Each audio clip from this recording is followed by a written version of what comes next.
میں کبھی کبھی کچھ ایسی باتیں کرنے کو دل کر جاتا ہے کہ جو کر گزرتے ہیں.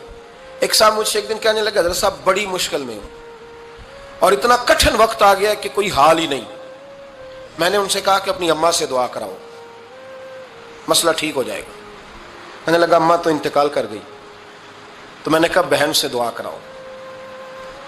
کہنے لگا بہن دور رہتی ہے. تو میں نے کہا پھر بیٹی سے کرا لو. آپ یقین کریں اللہ کے گھر میں بیٹھا ہوں, رمضان کا مہینہ مجھے تیسرے دن ملا.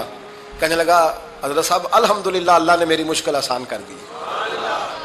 کہنے لگا یہ نسخہ آپ نے بڑا عجیب بتایا, پیر تو اس قسم کی باتیں نہیں نہ بتاتے.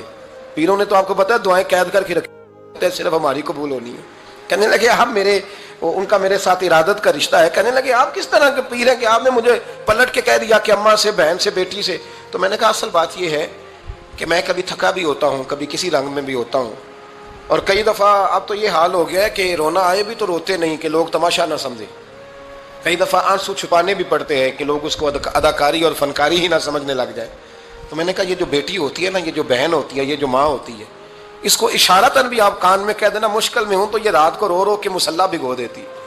یہ رو رو کے دعا مانگتی ہے بیٹے کے لیے, بھائی کے لیے, باپ کے لیے. اس کا رنگ ہر بیٹی پیار کرتی ہے. اور یقین کریں کہ کلیجہ ٹھنڈا ہو جاتا ہے جب بیٹیاں چھاتی پہ لیٹتی ہیں, تو لطف آتا ہے کہ اللہ کریم نے اس ننھی سی کلی میں کیا ٹھنڈک رکھی ہے کہ سارے دل کا جو ہے بوجھ اس نے ہلکا کر دیا. تو بتائیے پھر میرے نبی پاک کی شہزادی کی حضور سے محبت کتنی ہوگی.